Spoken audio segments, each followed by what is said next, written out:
I handed the spare house keys back on a Tuesday afternoon. I didn't plan it as a grand gesture, and I didn't rehearse a speech. I just pulled them off my key ring, the metal clinking softly in the quiet of my kitchen, and slid them across the granite island toward my daughter.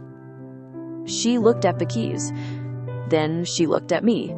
Her expression was a complicated mix of confusion and mild irritation, the kind of look you give a waiter who has brought you the wrong side dish. She didn't understand what was happening. She couldn't. For the last 4 years, I had been the invisible scaffolding holding her life together. And you don't expect the scaffolding to suddenly ask for a day off. You certainly don't expect it to dismantle itself. I told her I couldn't do the morning drop-offs anymore. I told her I couldn't do the Thursday afternoons, or the sick days, or the emergency weekend overnights.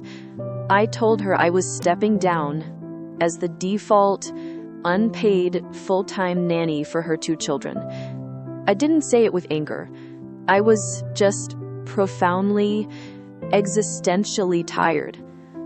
To understand how we got to that quiet, devastating Tuesday in my kitchen, you have to understand the 40 years that preceded it. I belong to a generation of women who were sold a very specific, very exhausting lie. We were the ones who were supposed to have it all. We entered the workforce in droves, fighting for seats at the table, taking on the mortgages, the car payments, the corporate ladders, while simultaneously running our homes with the same rigid perfectionism our own mothers had. For 38 years, I worked in hospital administration. It was a job of constant, relentless crisis management. I woke up at 5:15 in the morning for nearly 4 decades. I remember the exact routine, burned into my muscle memory. The cold tile of the bathroom floor, the harsh fluorescent light overhead, the rushed cup of coffee swallowed standing up, the endless mental checklists.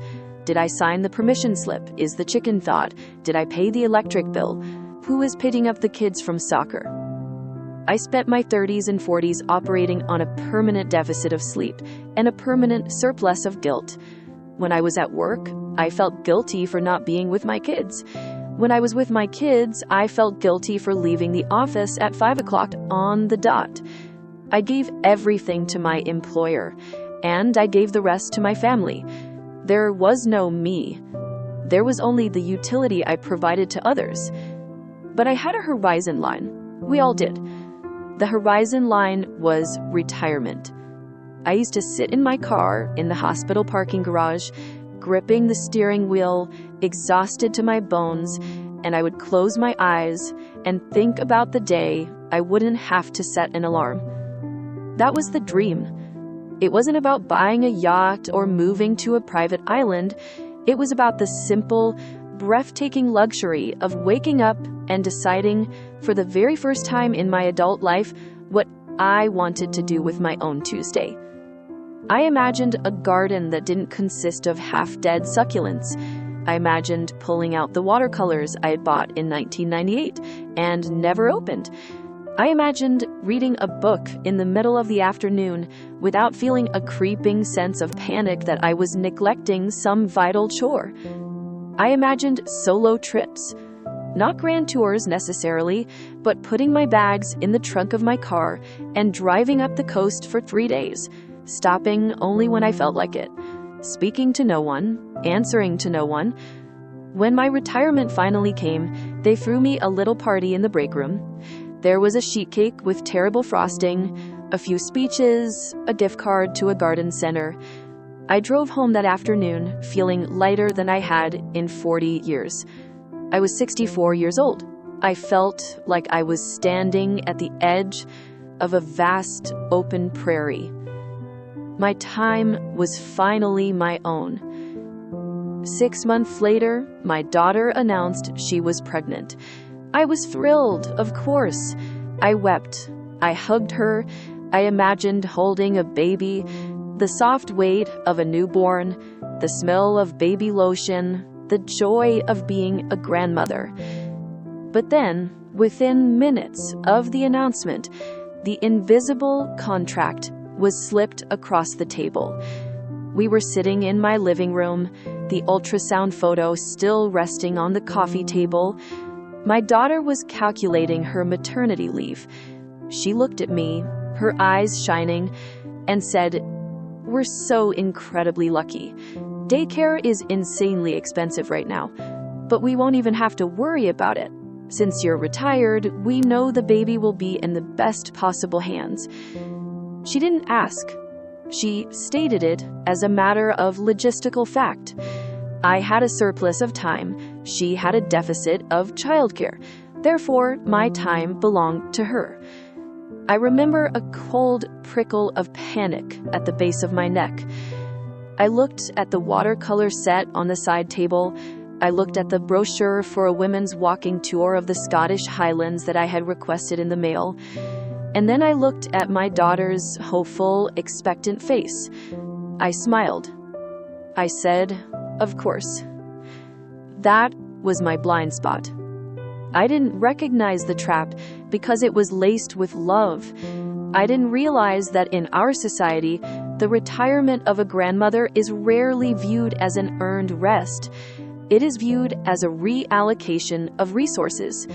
The unspoken assumption is that because I am no longer generating an income, my time has no inherent value. It is free for the taking, and who better to take it than family? The first year was a blur. It started as 3 days a week. By the time my grandson was walking, it was 5. I arrived at my daughter's house at 7:30 in the morning, and I left at 5:30 in the evening. The exhaustion of raising children in your 20s and 30s is entirely different from the exhaustion of raising them in your mid-60s. When you are 30, you are tired, but your body is resilient. When you are 65, a toddler is a physical hazard.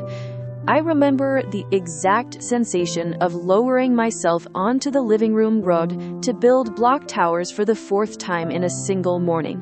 My knees popped, a sharp electric pain shooting up my thighs. Getting back up required a complex negotiation with gravity and the nearby coffee table. Lifting a 30-pound child into a high chair sent spasms through my lower back that would radiate down my legs until I was lying in bed at night with a heating pad staring at the ceiling. I was back to waking up to an alarm. I was back to a commute.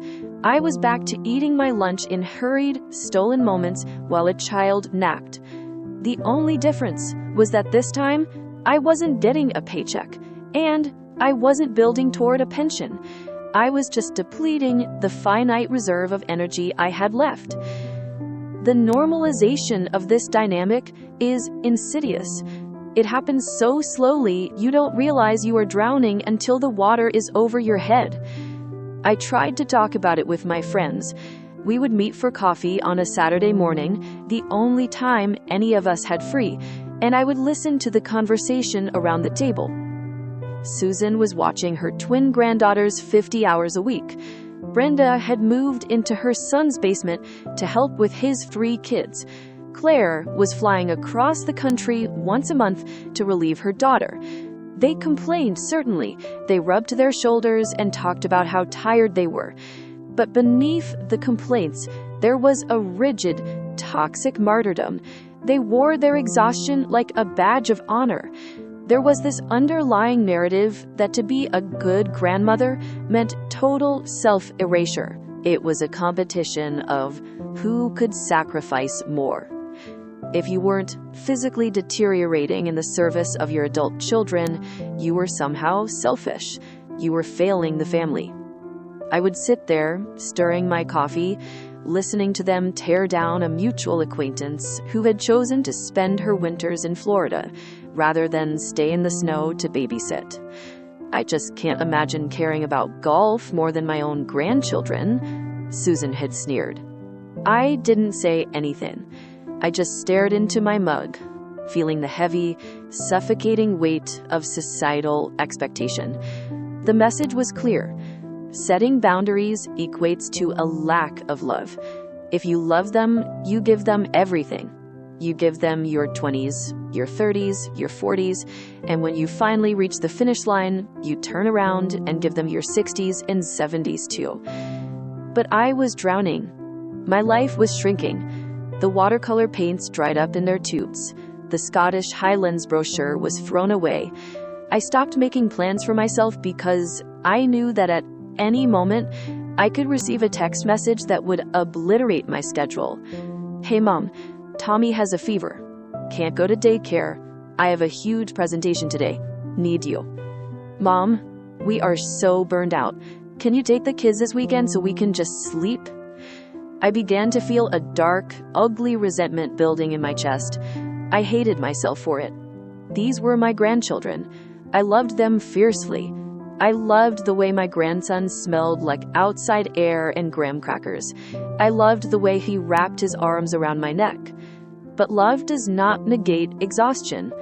Love does not repair a failing lumbar disc, and love does not stop the clock that is quietly ticking down the final healthy years of my life. The conflict wasn't just physical, it was deeply psychological. I realized that my daughter no longer saw me as an individual with a future. She saw me as an extension of her own support system. When I did mention being tired, she would brush it off with a laugh. Oh, Mom, keeping up with him is keeping you young. It wasn't keeping me young. It was aging me in dog years. I was developing high blood pressure. I was forgetting things because my brain was overwhelmed with the logistics of someone else's household.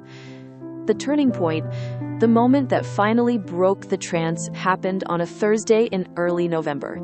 I was 67. My daughter now had a second child, a little girl who was just starting to crawl. I was watching both of them. It had been a brutal week. Both kids had a stomach bug, which meant I had spent the better part of 3 days doing laundry, wiping down surfaces with bleach, and trying to soothe two miserable crying children, while my daughter and son-in-law worked remotely from their home offices upstairs. They couldn't be disturbed. They were on calls. I had been looking forward to that specific Thursday for 3 months. A local art center was hosting a specialized workshop on botanical illustration. It was a 6-week course held on Thursday evenings. I had paid for it in advance. I had bought the specific expensive paper they requested. I had spent hours looking forward to sitting in a quiet room, surrounded by other adults, learning something entirely new, focusing my eyes on the delicate veins of a leaf instead of the glaring screen of a cartoon. My daughter knew about the class. I had told her about it multiple times. We had agreed that on Thursdays, she would wrap up her work by 4 o'clock so I could drive home, shower, and make it to the center by 6. At 4:15, my daughter still hadn't come downstairs. I walked to the bottom of the stairs. Sarah, it's 4:15. A minute later, she appeared at the top of the landing. She was holding her laptop, looking stressed. Mom, I am so sorry. This project is a disaster. The client just demanded a total revision. I'm going to be stuck on this until at least 7 or 8 tonight. I felt a cold stone drop in my stomach. Sarah, my class starts at 6. I need to leave by 5. She sighed, rubbing her temples. It was an exaggerated gesture of stress. I know, Mom, but what am I supposed to do? Greg is stuck in traffic, and if I don't finish this, I'm going to look terrible to my manager. Can't you just skip the first class? It's just drawing. It's just drawing. The words hung in the air. They weren't meant to be cruel. They were just dismissive. In her mind, her corporate presentation was a matter of life and death, an event of supreme economic and professional importance. My class was a frivolous little hobby. Her time was valuable. My time was just filler. I stood at the bottom of the stairs, the baby squirming heavy against my chest, and I felt something fundamental fracture inside of me. I looked at her. I didn't yell. I just said, I have been looking forward to this for 3 months." "I know," she said, her tone shifting to that placating, slightly impatient voice you use with a child. "I'll make it up to you, I promise. Order a pizza on my card for you and Tommy." "Thank you, Mom, you're a lifesaver." She turned and went back into her office. The door clicked shut. I didn't go to the class. I ordered the pizza. I fed the toddler. I put the baby to bed. At 8:30, when Sarah finally came downstairs, apologizing vaguely about the workload, I put my coat on and walked out to my car. I sat in the driver's seat in her driveway for a long time without turning the key. The streetlights cast long, cold shadows across the windshield. My back was throbbing with a dull, relentless ache. My hands, resting on the steering wheel, looked old. The knuckles were slightly swollen, the skin was thin. I am running out of time. The thought didn't arrive gently. It hit me with the force of a physical blow. I am in the final quarter of my life. I have maybe 10, perhaps 15 good, mobile, healthy years left before the physical decline truly begins. I thought about the 40 years I spent in the hospital corridors, trading my youth for a paycheck to keep a roof over Sarah's head. I thought about the trips I never took, the books I never read, the silence I never got to enjoy. I had spent my entire existence as a supporting character in other people's narratives. First my husband's, then my children's, then my employer's, and now my grandchildren's. If I didn't stop this, the narrative would end. The book would close, and I would never have been the protagonist of my own life. I realized, sitting in the dark of that driveway, that the guilt I felt wasn't a sign of my own selfishness. It was a mechanism of control. Society relies on unpaid labor of grandmothers to function because it refuses to build a functional childcare system. We are the shock absorbers for a broken economy, and we are kept in our place by the most potent weapon imaginable, our love for our families. We are told that to reclaim our autonomy is to abandon our grandchildren, but that is a lie. I don't have a mandatory retirement age for my personal growth. I am not an expired commodity. I am a living, breathing human being who spent decades deferring her dreams, and those dreams did not evaporate just because my daughter procreated. I drove home that night in silence. I didn't turn on the radio. I just listened to the hum of the tires on the pavement. I walked into my dark, empty house. I looked at the blank watercolor paper sitting on my dining table. I touched the textured surface of it. I decided, in that moment, that I was done. It took me 5 days to have the conversation.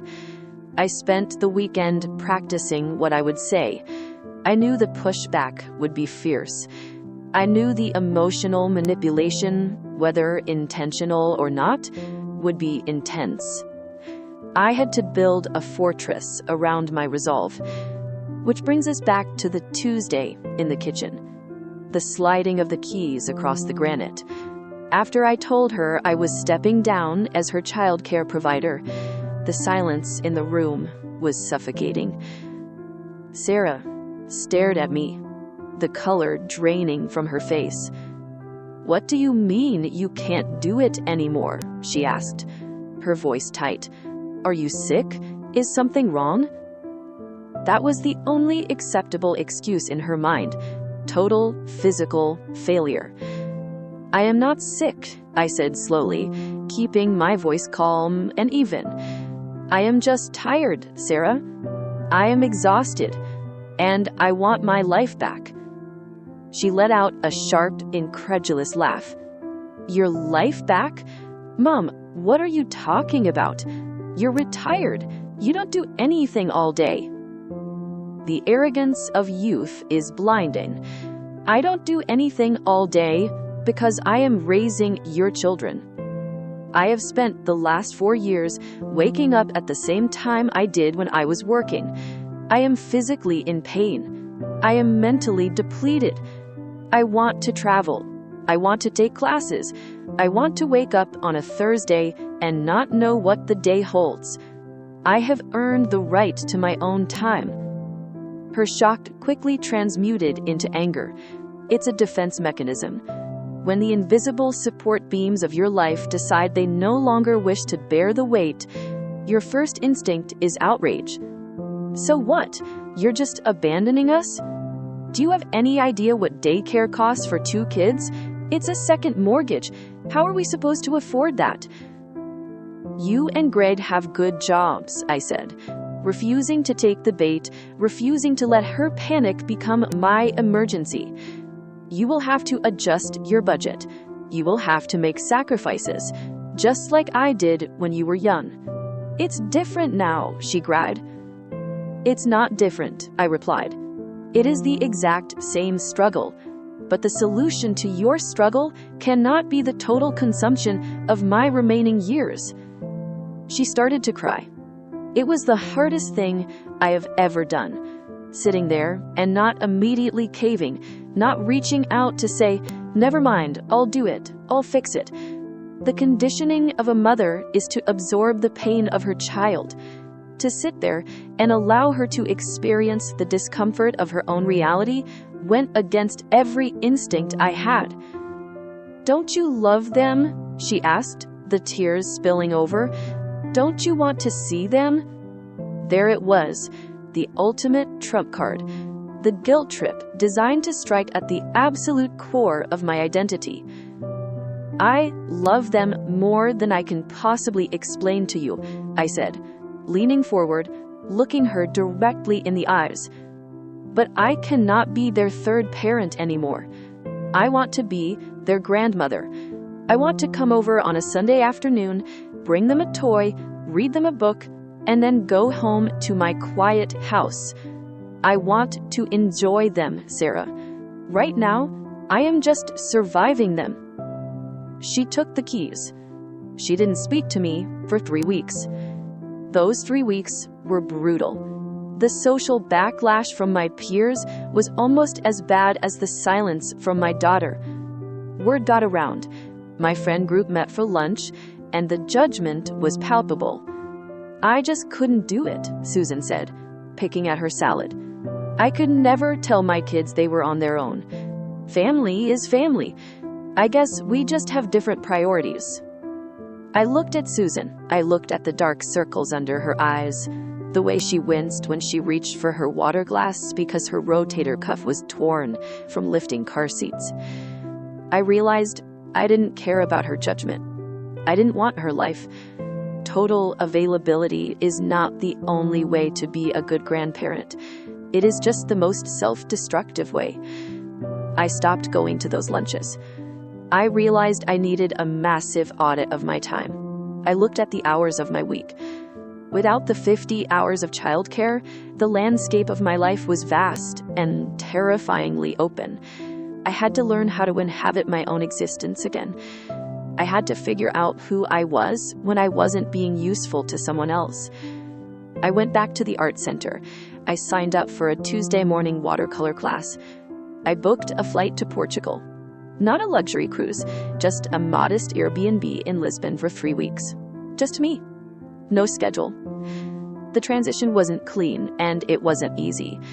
Redefining the purpose of your third act requires breaking a cycle of domestic expectation that has been entrenched for generations. We are taught that aging women are to fade into the background, becoming soft, silent helpers who exist only to facilitate the lives of the young. To stand up and say, "No, I am still here, and I still hunger for life," is viewed as an act of rebellion. But the ripple effect of reclaimed autonomy is profound. When the freeze with my daughter finally thawed, and it did, slowly, awkwardly, the dynamic had permanently shifted. They found a daycare. They complained about the cost, they complained about the germs, but they managed, just like millions of other parents manage. The first time I went over just to visit, it was a Sunday afternoon. I wasn't wearing my stain-resistant sweatpants. I was wearing a nice sweater. I had spent the morning reading the paper with a cup of coffee. I felt rested. I felt human. When my grandson ran to the door and threw his arms around my legs, I bent down and picked him up. My back didn't ache. I wasn't carrying the mental load of what to feed him for dinner or when his nap time was. I was just there to be present. We sat on the floor and built a tower. And for the first time in years, I wasn't silently praying for him to get tired. I was genuinely engaged. I was giving him high-quality connection rather than low-quality, exhausted supervision. More importantly, I am modeling something vital for him, and especially for my granddaughter. I am showing them that a woman's life does not end when she stops producing children or capital. I am showing them that aging is not a process of shrinking into servitude, but a period of liberation. I want my granddaughter to grow up knowing that she owns her time, all the way to the very end. I am transitioning from the role of the helper to the role of the elder. An elder is someone who brings wisdom, presence, and independent vitality to a family. A helper is just free labor. Building a legacy of self-respect means teaching your family how to treat you. I am 70 years old now. It has been 3 years since I handed those keys back. Last month, I was sitting in a small cafe in a coastal town in Maine. I had driven up by myself for a week. I was drinking a cappuccino, watching the Atlantic Ocean batter the rocky shore. My phone buzzed on the table. It was a FaceTime call from Sarah. I answered it. The screen filled with the chaotic, beautiful noise of her kitchen. The kids were yelling in the background. Sarah looked tired, her hair pulled up in a messy bun, stirring something in a pot on the stove. "Hey, Mom," she smiled, wiping her forehead with the back of her hand. "Just wanted to say hi. The kids wanted to show you the painting they did." She turned the camera. My grandson held up a piece of paper covered in abstract, muddy finger paint. "Look, Grandma, I made a monster." "It's beautiful, buddy," I said, smiling at the screen. "I love the colors." "Are you having fun on your trip?" Sarah asked, taking the phone back. "I am," I told her. "It's peaceful here." "Good," she said, and her voice softened. The resentment was gone, washed away by time and the establishment of a new normal. "You deserve it. Take lots of pictures. We'll see you when you get back." We hung up. I set the phone face down on the small wooden table. The cafe was quiet.